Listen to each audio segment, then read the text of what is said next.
Vamos a empezar con el tema 2 y vamos a empezar con un tema muchísimo más largo.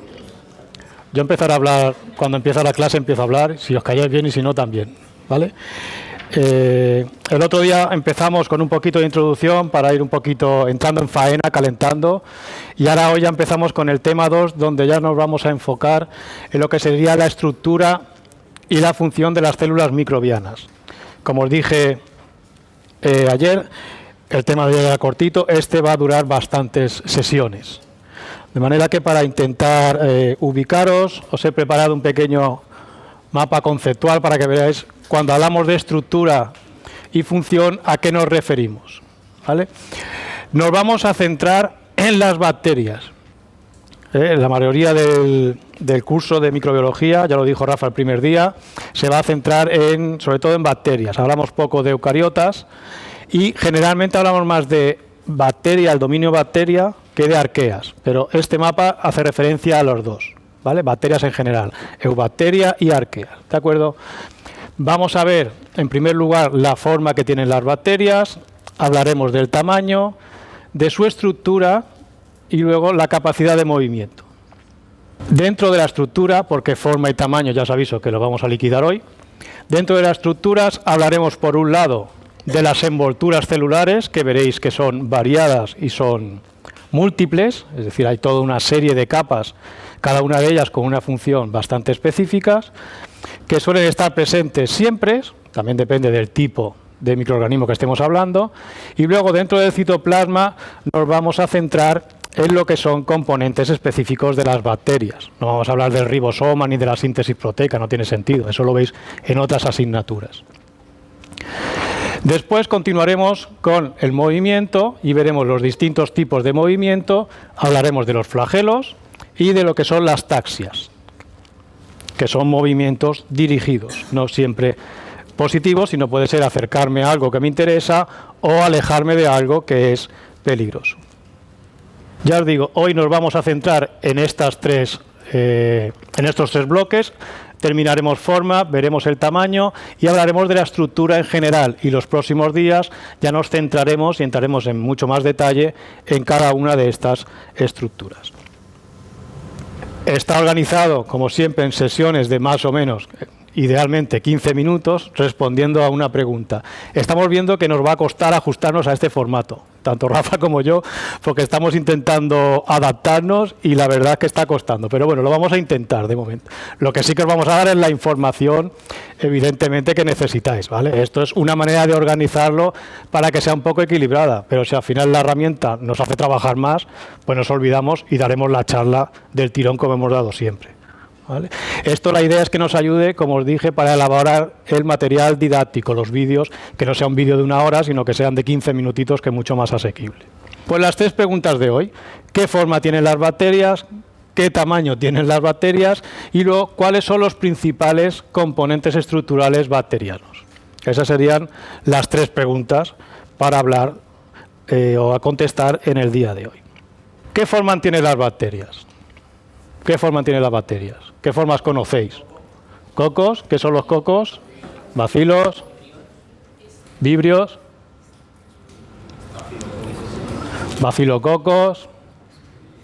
¿Qué son los cocos? Circulitos. Circulitos no. Eso sí, las chafao, esferas. Son tridimensionales. ¿Y los bacilos? Alargaditos, ¿no? Con unas habichuelillas. Bueno, las habichuelillas serían más los vibrios. Los vibrios, que son como más curvados, ¿no? Como una comita, una cosa así. Una más que casi sale. Estás en ello, no te sale. Más, no te oigo, más alto. Espirilos, ¿vale? Formas curvadas o espiroquetas también veremos. Son 2 cosas distintas, ¿vale? Esa forma en forma de sacacorcho. Esto es importante no solamente por la forma en sí, sino porque les va a permitir luego desplazarse. Cuando hablemos del movimiento, veremos que esta estructura en espiral le va a facilitar desplazarse, por ejemplo, a través de un medio que sea denso, ¿vale? Hace exactamente lo mismo que un sacacorchos, ¿vale? Va a ir penetrando, atravesando ese medio. Pues ya lo sabéis todas. Me habéis quitado 15 minutos de charla, ¿vale? No, vamos a ver realmente, sí, esas son las formas básicas, son las mayoritarias, obviamente, por eso las conocéis, ¿vale? Veremos que hay unas cuantas más que son excepcionales. Ahora vamos a ver las diferencias. Empezamos con los cocos, efectivamente, es una forma redondita, una forma circular o una forma esférica, como hemos comentado. Pueden estar en forma libre y luego puede haber diferencias en función de cuándo se dividen, si son divisiones completas o no, y depende del plano de división. Cuando los cocos se dividen transversalmente, pero después de la división no se separan, nos dan lugar a parejas de cocos que se llaman diplococos. En ocasiones, esta división que estamos viendo, que no se completa, se mantiene a lo largo del tiempo y en lugar de tener dos cocos juntitos, tenemos cadenas de cocos. ¿Vale? Entonces esto se conoce como estreptococos.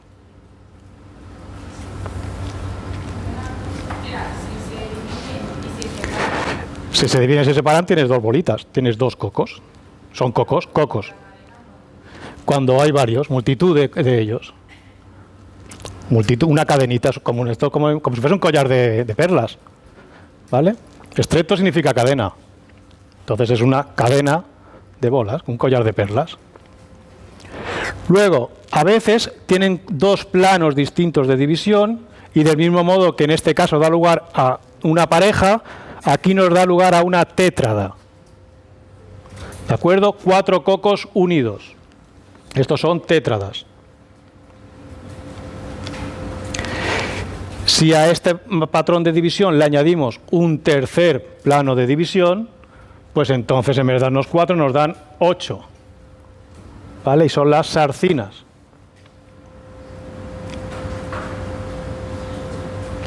Y por último, si se dividen y no se separan, se mantienen unidos. Perdón. Sí, es la misma bacteria. No son muchas bacterias que se juntan, ¿no? Es un individuo que da lugar a la descendencia. ¿Vale? Y lo que venimos de la placa Petri sería la misma. Lo que ves en la placa Petri son 10.000 millones de estas juntas. O sea, eso que tú ves redondo no es esto, ni muchísimo menos. Son miles de millones de cosas de estas, de células. No, cada especie se caracteriza por una morfología. Hay algunas que son pleomórficas, y aprovecho y introduzco el término. Son bacterias que te pueden cambiar, entonces a veces aparecen de una manera y otras de otra. Pero la mayoría de las bacterias, por ejemplo, el estreptococo se llama así porque siempre te forma estas cadenas, mientras que los diplococos pues forman dos. A veces depende también del medio de cultivo, las condiciones de crecimiento. ¿De acuerdo? Pero cada especie se caracteriza por una forma determinada. Por ejemplo, el estreptococo nunca va a hacer un estafilococo, porque no se divide así, se divide de otra manera. ¿Vale? Esto es característico de las especies y de las condiciones en las que trabaje. ¿Qué más? Me había quedado aquí. El estafilococo estáfilo significa racimo, como un racimo de uvas. Es decir, los cocos se mantienen unidos y, evidentemente, el primero que se vio fue el estafilococo, por eso el estafilococo se llama así, pero hay más. ¿Qué determina que una bacteria se divide en El mecanismo que tiene de división. Es inherente a la especie, a la bacteria. Luego ya veremos cómo se dividen y el mecanismo de replicación a nivel genético lo veréis con Rafa y conmigo veréis físicamente, pues veréis cómo se forma un anillo, cómo se separan, digamos, el citoplasma, toda la maquinaria con las proteínas que intervienen para dar el tamaño y la forma determinada, lo veremos más adelante. ¿Vale? Pero eso es propio de la especie. ¿De acuerdo? Bien, pues fijaos solo los cocos, la vidilla que nos dan. Algo muy parecido con los bacilos. Tenemos bacilos simples, que allí no había un coco simple, pero también hay cocos simples, obviamente, y cuando al dividirse dan lugar a parejas de bacilos, diplobacilos. En vez de diplococos, diplobacilos. ¿Qué sucede cuando hacen cadenitas? Pues cadena era estrepto. Antes eran estreptococos, ahora son estreptobacilos. ¿Vale? Estos estreptobacilos se utiliza, a mí no me gusta más, muchas veces hablamos de bacterias filamentosas, porque vemos que se van alargando y forman como una especie de filamentos. ¿De acuerdo? Y por último, tenemos aquellas que nos dan lugar a unos bacilos, pero muy cortitos. Y a veces, os tocará, lo vais a sufrir en prácticas, algunas veces no sabes si es un coco o un bacilo, cuando estás en los aumentos inferiores. Entonces se habla de cocobacilos, porque no son esferas perfectas, no son totalmente redonditos, son más achatados, es decir, hay una dimensión que es mayor que las demás, pero no se ve ahí un bacilo claramente. Entonces, en este caso, hablamos de cocobacilos. Y como sois muy listos, aquí tenéis otras estructuras que derivan, sobre todo de estos bacilos, porque fijaos que son todas células alargadas. Algunas de ellas están curvadas y darían lugar a los vibrios, que tenéis aquí la micrografía y el tamaño, que luego veremos. Tenemos los espirilos, efectivamente, donde tenemos una pequeña curvatura, así una pequeña hélice, y luego ya las espiroquetas, donde esta helicoidad, estos giros, son más evidentes, son más importantes, son más fuertes además. Y como os he dicho, participarán luego en la movilidad de la bacteria. De manera que tenemos bacterias redonditas, bacterias alargadas, tiesas o enrolladas. ¿Conocéis alguna más? ¿No? Pues bienvenidos al circo de las bacterias. Aquí tenéis 5 morfologías que no se suelen hablar nunca. Evidentemente esto se va descubriendo a lo largo del tiempo. Y entonces tenemos células con forma de estrella, células cuadradas, células triangulares o en forma de disco, que yo aquí no veo el disco por ningún sitio, pero bueno, dicen forma de dísculo. Formas en forma de Y, es decir, que hacen lo que les da la gana realmente, ¿vale? Estos son, insisto, las minorías. Es lo mínimo, pero que sepáis que hay otro tipo de formas.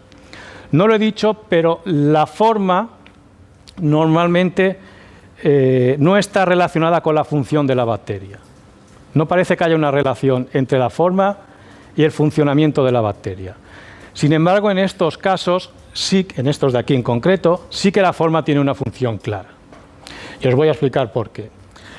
En este caso, estas células en forma de estrella son bacterias, son proteobacterias, es decir, son del dominio bacteria.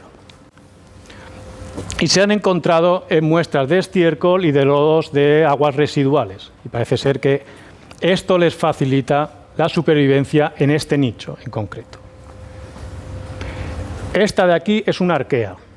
La bacteria cuadrada no es cuadrada, es rectangular, para empezar, ¿vale? Pero le llaman la bacteria cuadrada. Holoquadratum wasbi. Se aisló en unas fosas salinas donde la concentración de sal es muy alta.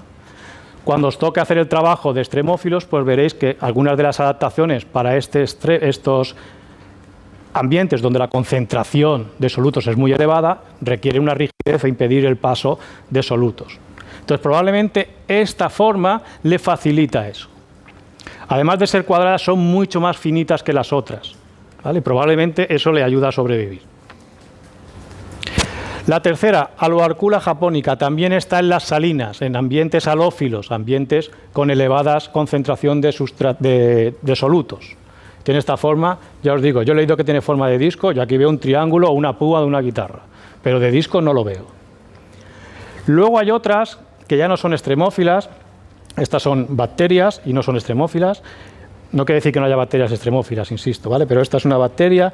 La peculiaridad es que tienen como un pedúnculo y a través de este pedúnculo se van a fijar al sustrato, al suelo o a la superficie donde vivan. Suelen ser bacterias acuáticas y se unen a la superficie y luego tendrían aquí la parte más celular que se puede ir liberando y dando lugar a otras células.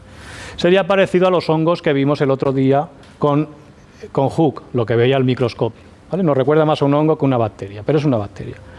Y luego aquí finalmente tenemos otra arqueobacteria que vive en los fondos abisales, en las profundidades donde salen las fumarolas estas hidrotermales, donde se supone que se inicia la vida en el planeta, que viene del manto y demás. Pues este es uno de los seres vivos que aguantan allá abajo y probablemente esta forma tenga que ver para aguantar esa temperatura tan alta y esas presiones tan elevadas. ¿De acuerdo? Por lo tanto, muy bien, sabéis lo que son cocos, lo que son bacilos, venís muy bien preparados, hasta los vibros y las espiroquetas, ¿vale? Eso es lo que se enseña siempre.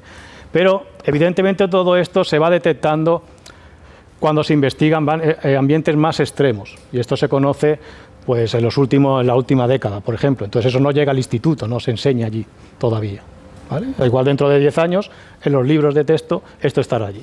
Si el bloc que utilizamos está desfasado, imaginaos el material que os dan en el instituto.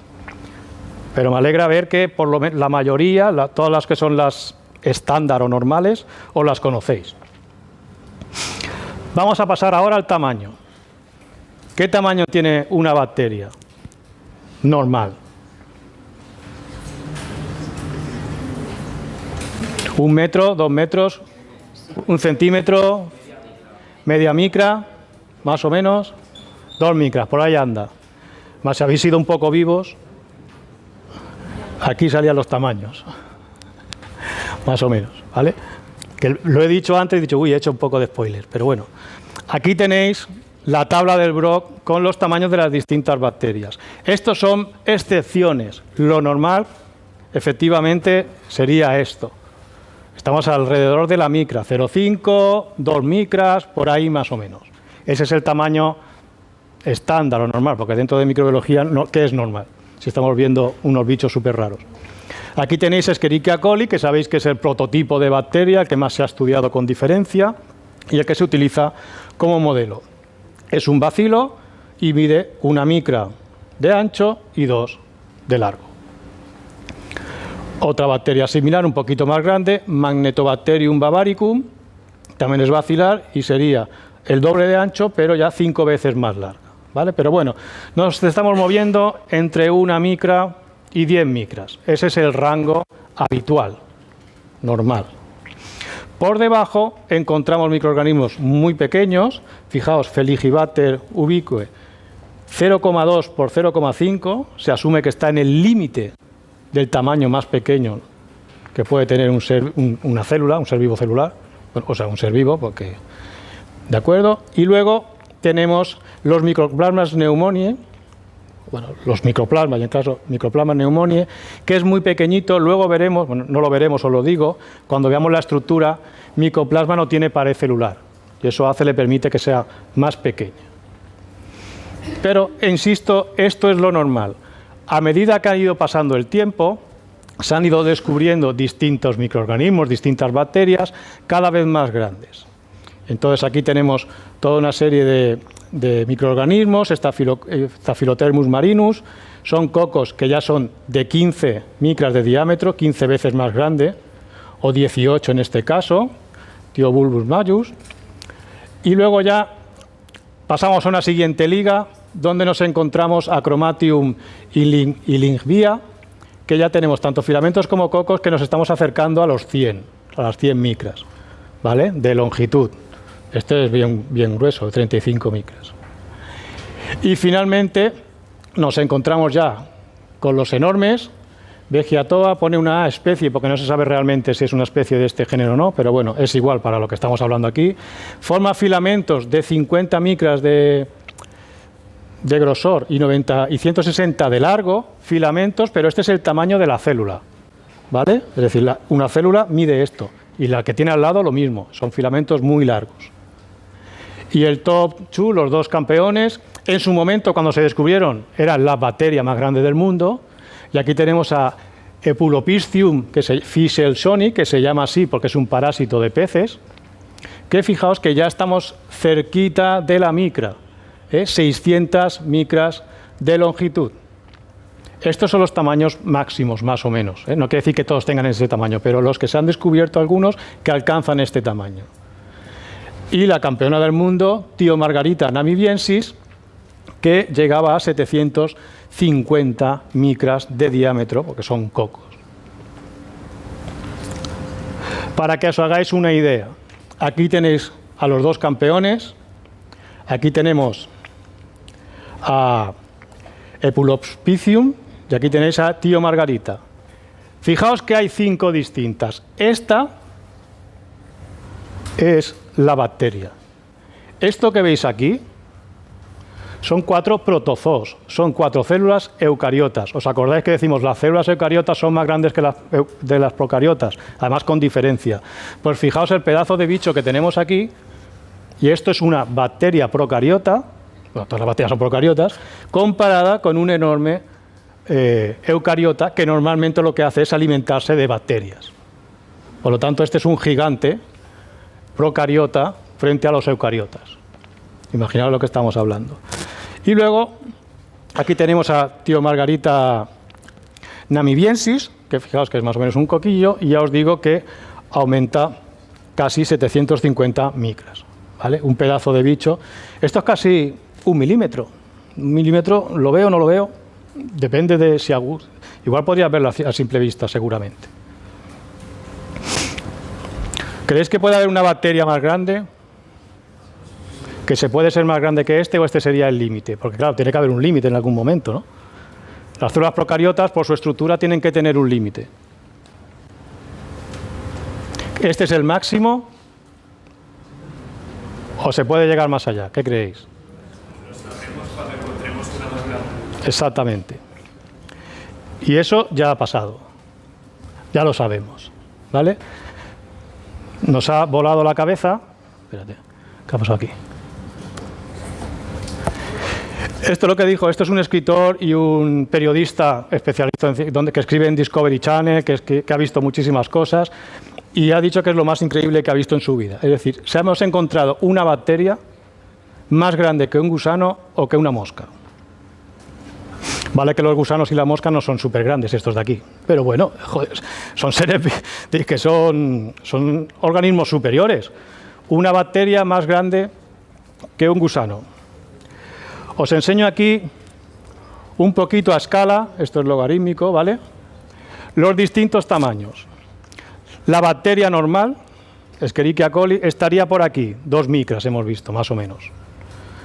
Luego, esta levadura, que ya es un eucariota, estaría alrededor de las 10 micras.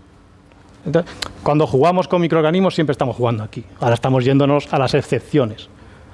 Y luego, las bacterias más grandes que viven en agua fresca y demás, pues bueno, estaban aquí, 900 micras, más o menos. Ya hemos hablado de la bacteria más grande del mundo, Thiomargarita namibiensis, la que acabamos de ver redondita, que ya estaba aquí, casi en el milímetro. 750 más o menos. Pues bien, en el milímetro está este gusano, Caenorhabditis elegans. ¿Lo habéis oído alguna vez? Es un modelo de estudio que se utiliza muchísimo. ¿Os suena Drosophila melanogaster? Sí, ¿verdad? Pues este es otro que se utiliza muchísimo. ¿Sabéis que se hacen experimentos con conejos, con ratones en el laboratorio? Este se utiliza muchísimo, porque se conoce mucho. Es mucho más sencillo manejar un gusano que empezar a coger ratones que te pegan bocados cada 2 por 3. ¿Vale? Es más sencillo, pero es un organismo complejo al fin y al cabo, y pluricelular, obviamente. ¿Vale? Pues fijaos, este gusano mide más o menos 1 micra. La Drosophila melanogaster, la que conocéis, pues si habéis trabajado con ella, pues aquí la tenéis, no es muy grandecilla, la de la fruta. Y la Thiomargarita magnifica, que es como se llama el bicho este, está casi a nivel del centímetro. ¿Vale? Estamos hablando de una bacteria así de grande. Todo lo que os he dicho de la microbiología se va a la mierda. Estudio de organismos pequeños, microorganismos, que no se ven a simple vista. ¿Qué me estás contando si cada vez aparecen más bacterias que puedo ver a simple vista? ¿Vale? Están sufriendo adaptaciones que están cambiando completamente todo lo que os voy a explicar a partir de ahora. Aquí tenéis a la Thiomargarita magnificans, un tamaño, ya os digo, que puede llegar 9 milímetros, casi al centímetro, algunas más largas. Esto es una moneda de 10 céntimos americana, porque claro, estos son los americanos que lo han descubierto, y fijaos el tamaño que tiene. ¿Vale? La estructura de esta célula es procariota y es una célula, no es un filamento, no es un estrepto, lo que sea, que van unas detrás de otras. Esto es una célula. ¿Vale? Esta se descubrió el año pasado. Y se han tirado un montón de tiempo para poder demostrar que ese tubo no tenía septos en medio, para que eran muchas células una detrás de otra, sino que es una célula procariota. Están empezando, se acaba de descubrir, están empezando a estudiarla, pero ya se ha visto que tiene cositas distintas. Por ejemplo, el ADN lo tiene repartido por el citoplasma dentro de compartimentos. Ojo que esto ya empieza a sonar a núcleo o cosas así. Algo que no existe en los procariotas. ¿De acuerdo? Por lo tanto, esta adaptación a un tamaño tan grande supone adaptaciones en la estructura de la célula también, que no tenemos ni idea qué consecuencias tienen. Pero el caso es que los que trabajábamos con bacterias de 1 micra y 2 micras, pues de repente ha cambiado completamente el campo, ¿vale? Por lo menos en este punto, los que trabajan con esto. La mayoría de microorganismos siguen siendo como eran, ¿vale? Pero cuando más estudiamos, más investigamos, pues más nos sorprende. Y por último, la pregunta, ¿el tamaño importa? Por supuesto que importa, en todos los ámbitos. ¿Por qué es importante para las células? Por lo que se conoce como superficie y volumen. ¿Lo habéis visto esto? ¿Lo han explicado alguna vez? Sí, ¿no? Pues entonces lo pasamos rápido. Cuanto más pequeñito, tienes más superficie, puedo comer más rápido. Y eso significa, evolutivamente, que las células más pequeñas se pueden dividir más rápidamente. Y en un contexto de competencia, como yo me divido más rápidamente, puedo adaptarme más rápidamente que el resto. De manera que el tamaño es importante y generalmente cuanto más pequeño eres, mejor porque más te adaptas. ¿Cuál es el límite inferior? Pues lo hemos visto, los micoplasmas están al límite teórico. Más pequeño no puede ser porque es que no te cabe ni el ADN. ¿De acuerdo? Por lo tanto, los tamaños de las bacterias que están en 1 o 2 micras es por esta razón, porque debe ser el tamaño óptimo en general, o hasta 10 micras. Todo lo demás son adaptaciones específicas, excepcionales, a un nicho determinado, a una manera de funcionar determinada. ¿De acuerdo? Pues ya hemos visto microorganismos que no son microorganismos. Y por último, pasamos a la estructura. Vamos a ver cuáles son los distintos componentes de las células procariotas. Nos vamos a enfocar, insisto, en las bacterias. ¿Qué tipos de bacterias tenemos? ¿Qué grandes grupos tenemos de bacterias que conozcáis a nivel de laboratorio cuando hacemos un análisis y demás? Gran positivos y gran negativos. Lo pone por aquí seguro, ¿no? Pero bueno. Pero como veo que estáis muy puestos, me encanta. Pues los gran positivos y los gran negativos se diferencian en las envolturas celulares. Y no es que se diferencien, a ver cómo lo digo, que se entienda. No es que tengan distintas envolturas porque sean gran positivos o gran negativos, no. Son gran positivos o gran negativos porque tienen distintas envolturas. Son las envolturas lo que modifica su capacidad tintorial. ¿De acuerdo? Aquí tenéis dos esquemas de un gran positivo, que serían los lilas, los más oscuros, y los gran negativos, los rositas. Los gran positivos, tenemos la estructura típica de membrana citoplasmática, y por encima de esta membrana citoplasmática aparece la capa del peptidoglicano. A veces se habla de pared celular también. Normalmente pared celular son las capas que hay por encima de la membrana citoplasmática, más o menos rígidas. Hay un poquito de debate, ¿vale? Yo le llamaré peptidoglicano para que no haya problemas, y sabemos que el peptidoglicano es el peptidoglicano. Y punto. Como podéis ver, este peptidoglicano está por encima de la membrana citoplasmática, que es esta, y es una capa muy gruesa que le confiere rigidez. En el caso de las bacterias gram negativas, tenemos la membrana citoplasmática exactamente igual, por encima el peptidoglicano, muy cortito. Ojo, la diferencia entre gram positivas y gram negativas no es que una tenga peptidoglicano y la otra no. Es que una tiene mucho peptidoglicano y la otra tiene muy poquito, pero todas tienen peptidoglicano. Y el hecho de que estas se tiñan con cristal violeta y estas no, es porque esta estructura retiene el cristal violeta, mientras que esta, cuando le haces el lavado, se elimina. Pero sí que tienen peptidoglicano. Lo que caracteriza, o para compensar este peptidoglicano tan cortito, es la presencia de una segunda membrana, que es exclusiva de este grupo de organismos, que es la membrana externa. También es una membrana citoplasmática, pero los componentes son un poco distintos, y veremos que en la monocapa superior aparece lo que conocemos como el lipopolisacárido. ¿Lo habéis visto anteriormente? ¿Conocéis el lipopolisacárido? Nos suena, pero menos, ¿vale? El peptidoglicano sí que veo que os suena. Vale. Perfecto. Pues esto hace que tengan características diferentes desde el punto de vista natural, es decir, de ellas para sobrevivir en la naturaleza, y, por ejemplo, algo aplicado a nosotros en el tratamiento antibiótico. Los antibióticos, para atacar a las gram negativas, tienen que atravesar 2 membranas, mientras que en el caso de las gram positivas solo una.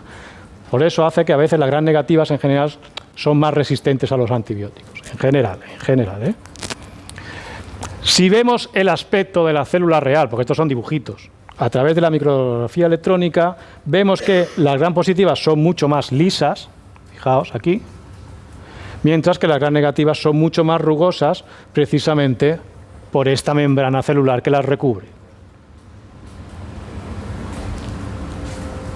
¿Cuál es la lisa y cuál es la rugosa? La lisa es la gram positiva. Gram positivo es esto y gram negativo, lo pone aquí, pero está súper pequeñito, tendría que verlo. ¿Vale?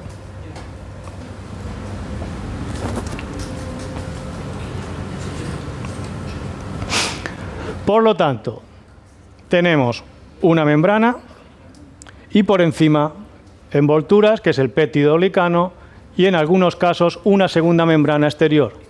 En este caso, no lo he dicho, el espacio que queda entre ambas membranas se llama periplasma. Por lo tanto, las gram positivas no tienen periplasma. Peri, de alrededor, periplasma. Citoplasma. ¿Quién tiene membrana externa? Las negativas. Ahora pensad, es el espacio que te queda aquí en medio. ¿Vale? No puedes tener un espacio si no tienes nada aquí que te haga una barrera. ¿Vale? Esto es el periplasma. Esto de aquí. Periplasma.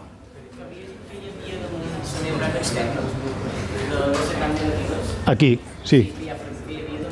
Eso es lipopolisacárido. Lipopolisacárido, lo veremos. No, això és el glucocàlid és una altra cosa, que ara sortirà.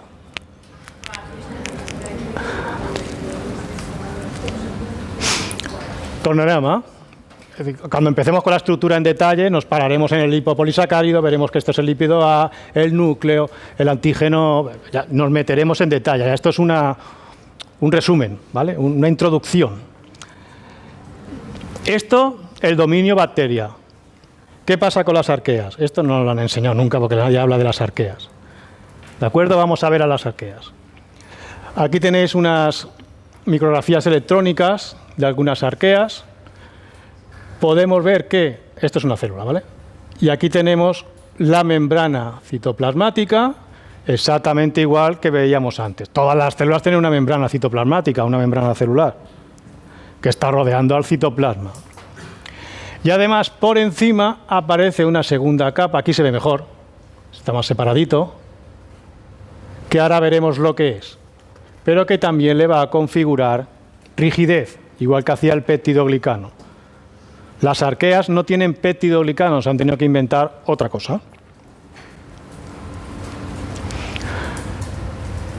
Vamos a centrarnos aquí de momento.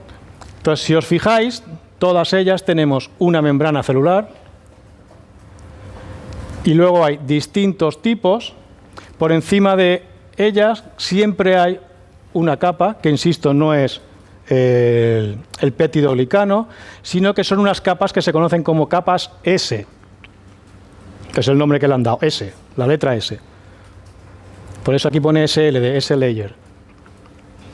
Son unas moléculas que se anclan a la membrana y forman una capa de rigidez, una envoltura rígida, y de nuevo nos queda como un espacio aquí en medio que no se llama periplasma, sino pseudoperisplasma, porque no es un auténtico periplasma.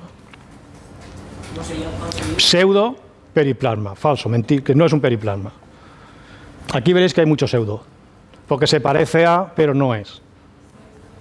Pseudoperisplasma. Ninguna arquea, excepto una, tiene una segunda membrana externa. La única que tiene una segunda membrana externa es Ichniococcus, que la veis aquí. Membrana citoplasmática, membrana externa. Ichniococcus, simplemente que lo sepáis, ¿vale? Que sí, hay alguna arquea con membrana externa, pero es la excepción absoluta. Las arqueas no tienen membrana externa. Sí, pero esas no son arqueas, son bacterias. ¡Ojo! Vamos a situarnos, señores. Esto no es bacterias, es el dominio bacteria. Y esto es arquea, el dominio arquea. ¿Vale? ¿Sí? Importante. Digo, a veces es un poco lioso, cuando hablamos de bacterias en general, casi siempre hablamos de el dominio bacteria o eubacterias. Además de esta membrana externa, que os digo, insisto, es excepcional, aparecen otras estructuras. Por ejemplo, el género Metanosfera, el que sea, tiene por encima de la membrana, no tiene capa S, y la rigidez se la confiere la pseudomureína. ¿Por qué se llama pseudomureína? Porque es como la mureína, pero no lo es. ¿Qué es la mureína? ¿Os suena? Ha salido antes, lo ha comentado por allí. ¿Lo habéis comentado? Mureína. La capa que habéis dicho, el glicocális famoso, la cápsula, el glicocális que recubre a algunas células. Pues eso se denominaba antiguamente mureína, y entonces esto sería como una falsa cápsula, pseudomureína. Otras tienen tanto la capa S como pseudomureína. Fijaos en la estructura, es muy parecida al peptidoglicano, es decir, son unas fibras que están interconectadas por puentes que luego veremos que son aminoácidos unidos. Algunas de ellas, además de la capa S, por encima tienen una segunda capa, un escudo, una especie de escudo proteico que le da más rigidez y más protección, ¿sí? ¿La capa S entonces está debajo de la membrana? No, la membrana siempre es esto de aquí abajo, no hay nada debajo de la membrana, está el citoplasma. Pensadlo bien, O sea, hay cosas debajo de la membrana externa de las gram negativas. Ubicaos, ¿vale? Siempre tiramos de la membrana de la célula hacia arriba. Eso son envolturas. Lo que has dicho es que no hay ninguna membrana externa por encima de la que hay. O sea, que no hay ninguna arquea que tenga membrana externa, excepto esta. Y en esta no tiene capa S, ¿no? ¿Veis que no se ve? En concreto esta no tiene. Membrana, espacio pseudo periplásmico y luego esta membrana.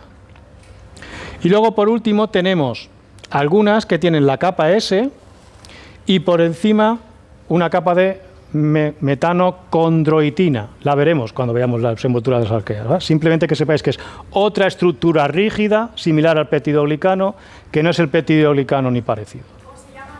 Metanocondroitina. La veremos más en detalle. Ahora estamos dando unas pinceladas.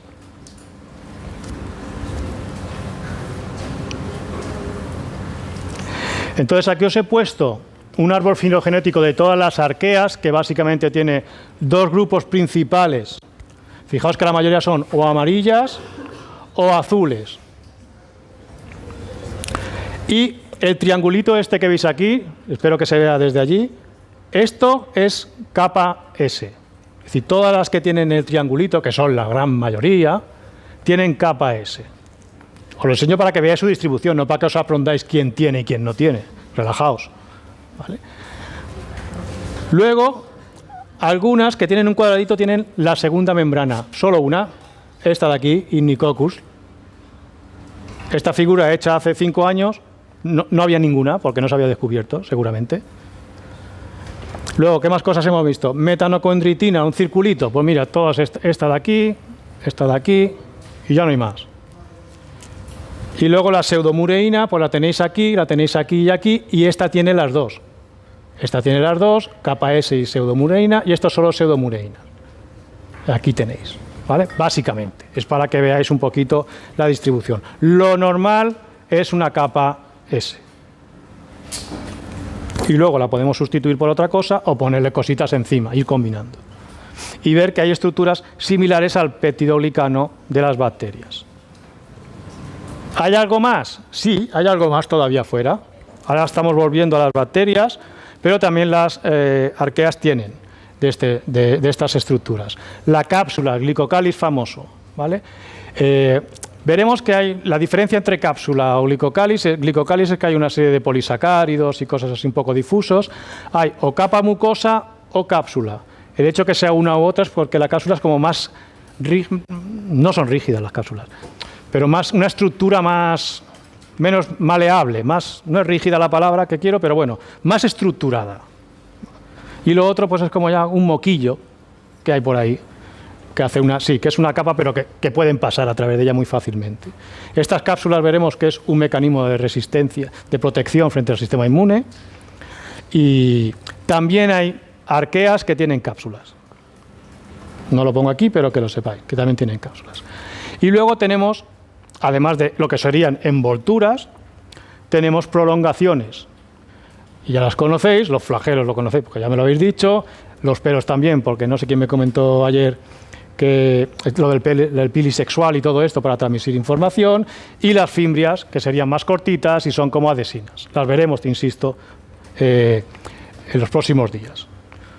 Tenemos entonces la célula con todas estas envolturas que os he dicho, en los distintos grupos, y luego unas prolongaciones. ¿Qué nos queda?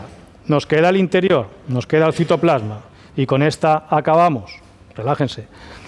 No voy a hablar del ribosoma, insisto, ni cosas de estas, porque eso está más visto que el TVO. Vamos a ver de cosas exclusivas de las bacterias.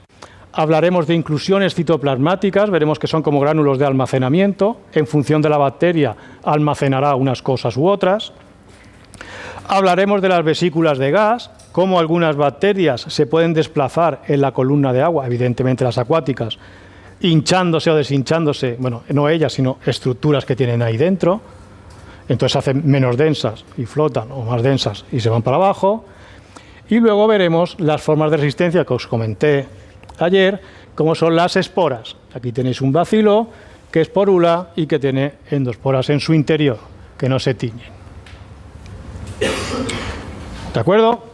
Pues esto que hemos visto así ahora, de estructura, tamaño y forma, ha quedado claro, explicado clarísimamente y ya no se vuelve a ver normalmente. La estructura, ahora iremos poquito a poco, cogiendo cada una de ellas y explicándolas con detalles. ¿Vale? Pues muy bien, a comer.